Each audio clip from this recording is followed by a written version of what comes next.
جنت کا دروازہ کھول دیا جائے گا۔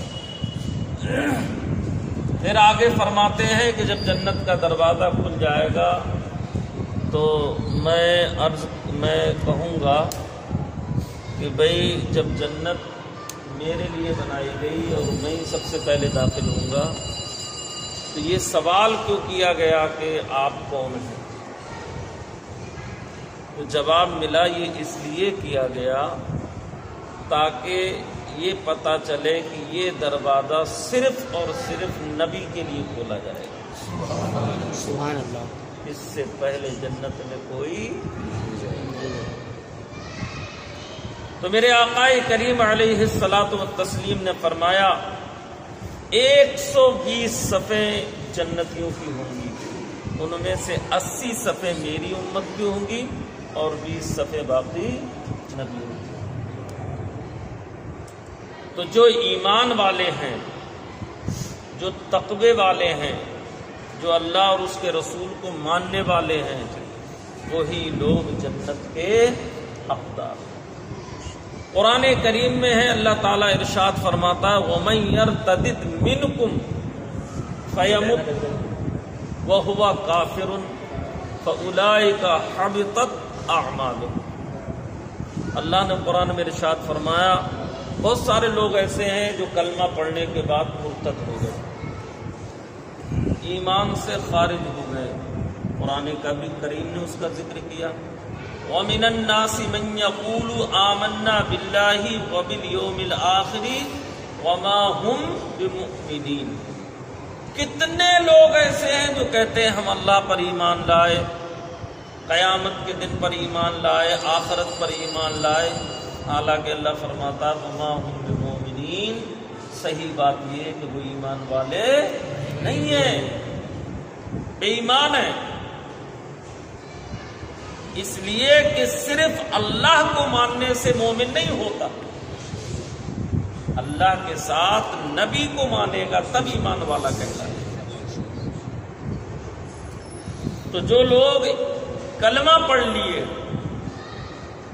اور کلمہ پڑھنے کے بعد کچھ ایسے کلمات انہوں نے اپنی زبان سے نکالے یا ایسی باتیں انہوں نے کی جس کی وجہ سے ان پر کفر ہو گیا، اور حالانکہ انہوں نے دوبارہ کلمہ بھی نہ پڑھا، توبہ بھی نہ کی، اور وہ یہ بھی کہتے ہیں ہم اللہ کو مانتے ہیں، آخرت کو مانتے ہیں، تو پھر ایمان کہاں رہا؟ قرآن کریم نے اس کو بیان کیا کہ جو مرتد ہو جائیں، ایمان سے پھر جائیں اور ان کا انتقال ہو جائے، وہ کافر ہیں، فَأُولَئِكَ حَبِطَتْ أَعْمَالُهُمْ۔ وہ ایسے لوگ ہیں کہ ان کی زندگی بھر کے عمل سب برباد ہو۔ قرآن کریم میں ایک جگہ اور ارشاد ہوا سورہ حجرات کے اندر، اللہ کے نبی صلی اللہ علیہ وسلم کی شان بیان کرتے ہوئے یا ایھا الذین آمنوا لا ترفعوا اصواتکم فوق صوت النبی ولا تجهروا له بالقول كجهر بعضكم لبعض ان تحبط اعمالكم وانتم لا تشعرون۔ آپ دیکھیں قرآن میں کتنی بڑی بات اللہ نے کہی۔ اللہ فرماتا ہے ایمان والو میرے نبی سے اونچی آواز نہ ہو جائے، اور نہ نبی کو ایسے پکارو جیسے تم ایک دوسرے کو پکارتے ہو، اے حبیب، اے مخصوص، سنیے ذرا،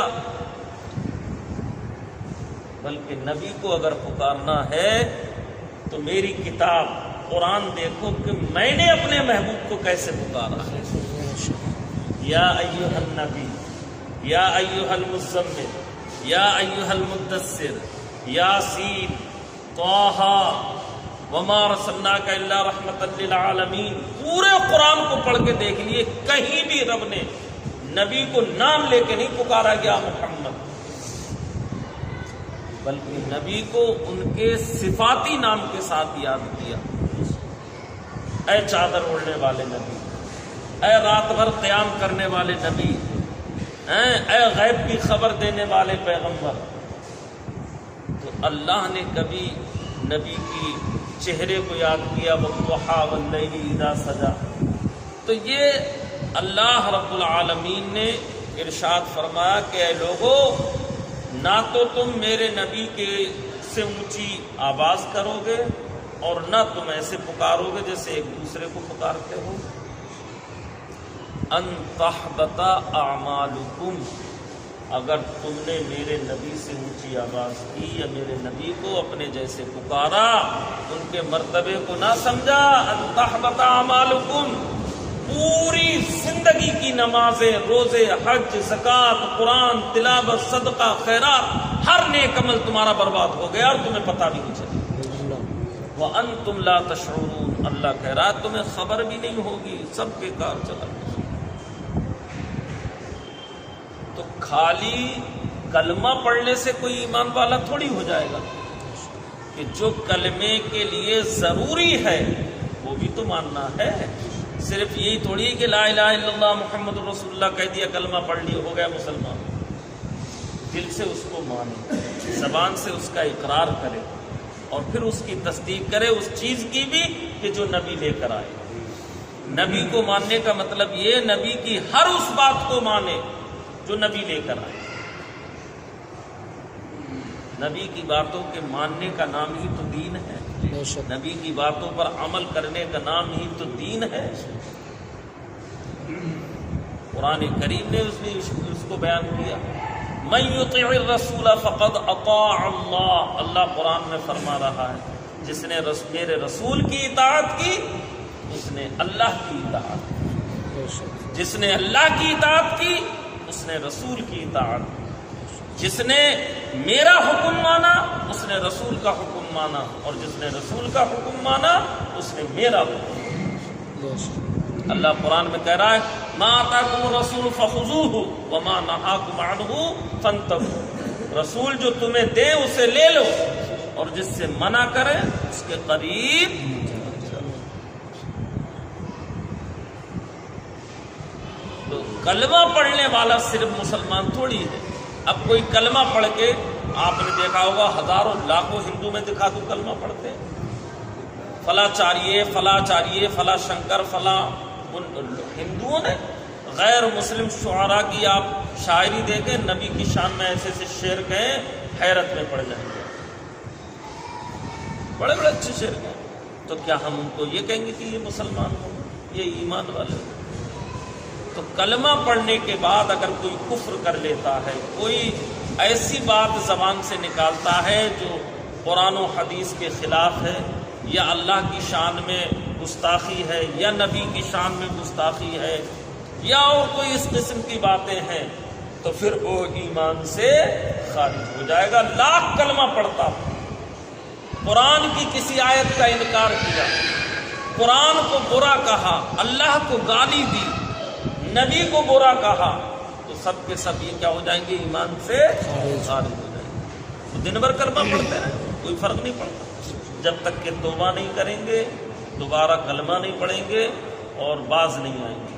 بلکہ کتابوں میں تو یہاں تک لکھا ہے کہ مرتد جو دین سے پھر جاتا ہے اس کا کلمہ بھی قبول نہیں، اس کی توبہ بھی قبول نہیں، اس لیے کہ ایک دفعہ پھر گیا، دوبارہ بھروسہ ہے اس کا نہ پھر جائے، پھر دوبارہ پھر سکتا،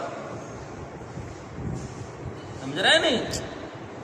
تو اللہ کے نبی صلی اللہ علیہ وسلم نے فرمایا 80 صفیں مجھ محمد اکیلے کی، یعنی میری اکیلی امت کی 80 صفیں سنی جو جنت میں جانے والی۔ تو جنت میں وہی جائے گا جو نبی سے محبت کرتا ہوگا، جنت میں وہی جائے گا جو نبی کو اپنے جیسا نہیں سمجھتا ہوگا، جنت میں وہی جائے گا جو نبی کی شان میں گستاخی نہ کرتا ہوگا۔ اب لکھنے والوں نے تو لکھ دیا، ایک شخص نے لکھا، مولانا صاحب، کہ جیسا علم نبی کو ہے ایسا تو جانوروں کو بھی ہے، کتے کو بھی ہے، سور کو بھی ہے۔ میرے بھائی یہ بات تو سمجھ میں نہیں آ رہی ہے ہمارے، یہ نبی کی شان میں گستاخی نہیں ہے؟ نبی کا نماز میں خیال آ جائے تو نماز نہیں ہوگی، گدھے کا خیال آ جائے، بیل کا خیال آ جائے، کھچر کا آ جائے، اپنی بیوی سے صحبت کرنے کا آ جائے تو نماز ہو جائے گی۔ جن لوگوں نے ایسی باتیں لکھی ہم ان سے کیسے کمپرومائز کر لیں؟ وہ لاکھ کلمہ پڑھتے رہیں، نمازیں پڑھتے رہیں، روزے رکھتے رہیں، حج کریں، قرآن پڑھیں، ہم نہیں مانتے انہیں مسلمان۔ مسلمان وہ ہے جو اللہ کے بعد سب سے بڑا مرتبہ نبی کا ہے،